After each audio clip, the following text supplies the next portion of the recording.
ఫోటోని కుట్టేద్దాం. నగరంలో సరికొత్తగా ట్రెండ్ అవుతున్న ఎంబ్రాయిడరీ స్టైల్. పూర్తి వివరాలకు చదవండి రేపటి సాక్షి హైదరాబాద్ ఎడిషన్. ప్రసాద్ రెడ్డి గారు, ఆ వాలంటీర్ల గురించి మాట్లాడమంటే వాలంటీర్లు అనేది చాలా అద్భుతమైన ప్రయోగం. జగన్మోహన్ రెడ్డి గారి ప్రభుత్వం చేసిన గ్రామ సచివాలయం వాలంటీర్ వ్యవస్థ అనేది అద్భుతమైన ప్రయోగం. ఆ ప్రయోగాన్ని అంటే ఆయనకు చాలా మంచి పేరు తెచ్చింది. దేశవ్యాప్తంగా కూడా దాని మీద చర్చనీయాంశమైంది. వరల్డ్ వైడ్ కూడా దీని మీద దృష్టి పడింది. ఎందుకంటే కరోనా సమయంలో వాలంటీర్లు చాలా అత్యద్భుతంగా పనిచేశారండి. నాకు పర్సనల్ ఎక్స్పీరియన్స్ ఉన్నది ఎట్లా పనిచేశారు అన్నది. మన ప్రభుత్వోద్యోగులు అయితే అటువంటి సేవలు అందించేవాళ్ళు కదా, వాలంటీర్లు యూత్ ఫోర్సు వాళ్ళు చాలా చక్కని సేవలు అందించారు. వాళ్ళని కొనసాగించాల్సి ఉంటుంది. అంటే చంద్రబాబు నాయుడు గారు ఎప్పుడు చెప్తుంటారు కదా, నేను చేసిన మంచి పనులు రాజశేఖర రెడ్డి గారు కొనసాగించేవాడు, ఈయన వచ్చి అన్ని రద్దు చేస్తున్నాడని జగన్మోహన్ రెడ్డి విమర్శించాడు. కానీ రివర్స్ ఇస్ ది ట్రూత్.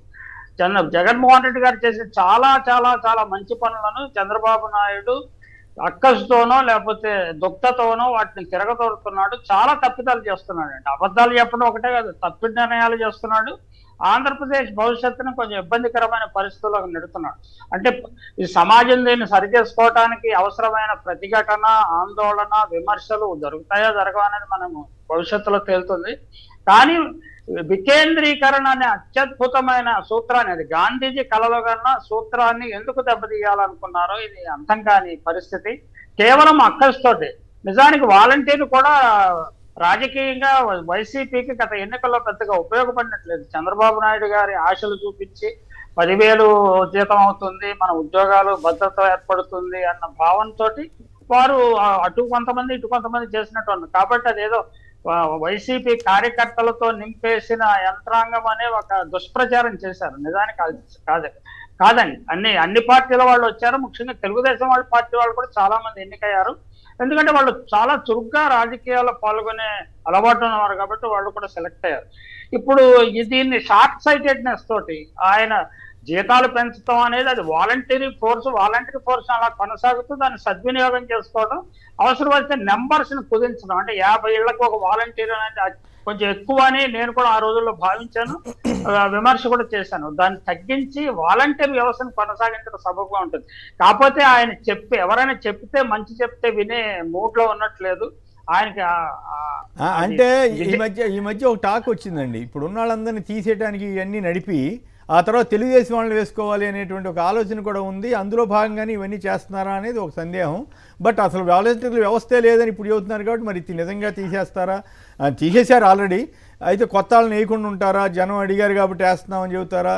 మొత్తం తమ కార్యకర్తలతో గమనించాలండి. మనము మన పార్టీ కార్యకర్తలు అని యూత్ ని సెలెక్ట్ చేసుకుంటే వైసీపీ వాళ్ళు కూడా చాలా మంది మన వాళ్ళు వెళ్ళారు, జాయిన్ అయ్యారు. కానీ వాళ్ళు ఎన్నికల సమయంలో ఉపయోగపడలేదండి. వాలంటీర్లు ఏంటంటే యూత్ఫుల్ ఫోర్స్ కాబట్టి వాళ్ళు పబ్లిక్ మూడ్ తోటి ప్రయాణం చేస్తారు. వాళ్ళు ఏదో డిఫరెంట్ గా పబ్లిక్ మూడ్ నో లేకపోతే మొత్తం ఎన్నికల ప్రక్రియను ప్రభావితం చేసే స్థాయిలో లేరండి.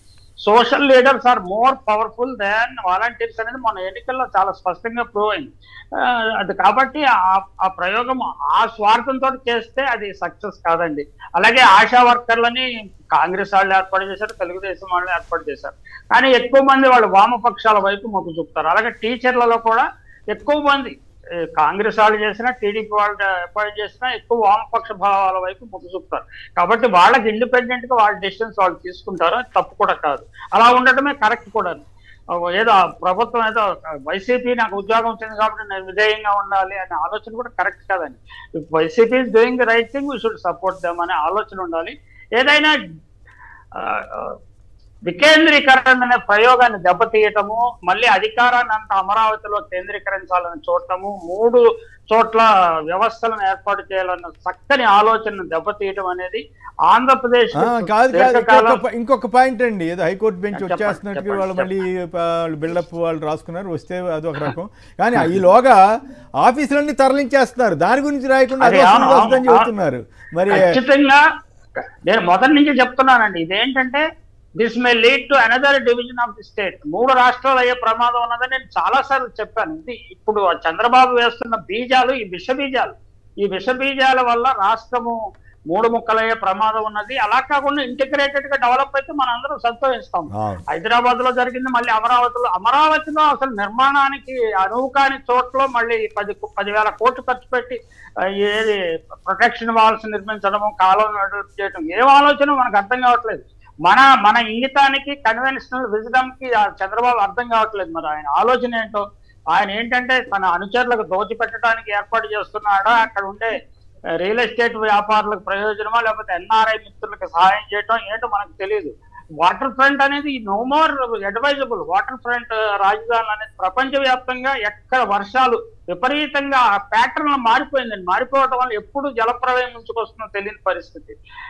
ఇటువంటి సమయంలో ఆయన ఏంటంటే చాలా మూర్ఖంగా నిర్ణయాలు తీసుకుంటాడు. మీరు ఎవరు సైకోలు అంటే ఆ సైకో అనే పదం వాడటం కొంచెం ఎక్కువగా ఉంటుంది, కానీ ఖచ్చితంగా మనం వాడలేదండి, ప్రభుత్వం మనం వాడట్లేదు. చంద్రబాబు నాయుడు గారు అబద్ధాలు చెప్పే ముందు సైకో పాలన అని అదని ఇదని నోటుకు వచ్చినట్టు అదొకటే కాదు, అవన్నీ చెప్తే మరి ఆయనకి మరి వర్తించు కాబట్టి నాయకుడిని అప్పుడు ముఖ్యమంత్రిని సైకో అన్నప్పుడు ఇప్పుడు ముఖ్యమంత్రిని సైకో అనటానికి ఎందుకు మనం పెద్ద సందేహించాల్సిన అవసరం లేదు. సైకో అనాలనుకుంటే అనటం. ఖచ్చితంగా అబద్ధాలు చెప్పి ఒక హామీని కూడా అమలు చేయకుండా ప్రజలను తప్పుదారి పెట్టించి భవిష్యత్తులో రాష్ట్ర అభివృద్ధికి ఆటంకాలు కల్పించే విధంగా నిర్ణయాలు తీసుకుంటే ఖచ్చితంగా ఇట్ ఈజ్ ఒక రకమైన ఆలోచనలతో ఇలా ముందుకెళ్ళటం అనేది రాష్ట్రానికి వినాశకరం. ఇది అరిష్టం అనే పదాన్ని మీరు ఇంత ముందు వాడితే మీరు తప్పుపడ్డారు. ఖచ్చితంగా ఈ అరిష్టమైన నిర్ణయాలండి. ఈ నిర్ణయాలన్నీ దాని కాన్సిక్వెన్సెస్ ఉంటాయి. ఆ కాన్సిక్వెన్సెస్ ఉండకుండా మంచి మార్గంలో ఈ అనుభవజ్ఞులైన ముఖ్యమంత్రి వచ్చాడు, ముందుకు తీసుకెళ్తాడు అనుకుంటే ఆయన అన్ని వినాశకరమైన నిర్ణయాలు చేస్తున్నాడు. దీన్ని ఖచ్చితంగా కాన్సిక్వెన్సెస్ ఉంటాయి. ఈ కాన్సిక్వెన్సెస్ ఎలా ఉంటాయి, ఏ రూపంలో ఉంటాయి మనం ఎవరో ఊహించలేము. అంటే మళ్ళీ రాష్ట్ర విభజనకు మళ్ళీ ఉద్యమాలు జరుగుతాయి 5 ఏళ్ల తర్వాత 10 ఏళ్ల తర్వాత, లేకపోతే సర్దుబాటు చేసుకుంటారా అనేది చూడాల్సిన అవసరం ఉంది. కానీ వాలంటీర్ను తొలగించడం అనేది మాత్రం చాలా దురదృష్టకరమైన నిర్ణయం అండి. ఎందుకంటే వాలంటీర్ల సేవలు అందుకున్న ప్రజలందరూ చాలా ఫీల్ అవుతున్నారు. నేను హైదరాబాద్ లో ఉంటాను, నాకు ఆంధ్రప్రదేశ్ లో కొన్ని ప్రాపర్టీస్ లేకపోతే ఇళ్ళు వాటిళ్ళు ఉన్నాయి. వాళ్ళు ఎప్పుడు నాకు ఫోన్ చేసి అడిగేవారు, ఇది ఏంటి ఏం సార్ ఇలా ఇదని. అసలు అంతకుముందు నా 50 సంవత్సరాలు 70 సంవత్సరాల వయసు ఎప్పుడు ప్రభుత్వం నుంచి ఎటువంటి ఎంక్వైరీ వచ్చేది కాదు. మనం అప్లికేషన్ పెట్టినా దాని అతి ఏమైంది తెలిసేది కాదు. వీళ్ళు వచ్చినప్పుడు చాలా ఎఫిషియెంట్ గా చేశారు. ఆ సర్వీసెస్ కొనసాగించి ఉంటే బాగుంటుందేమో అని నేను అనుకుంటున్నాను.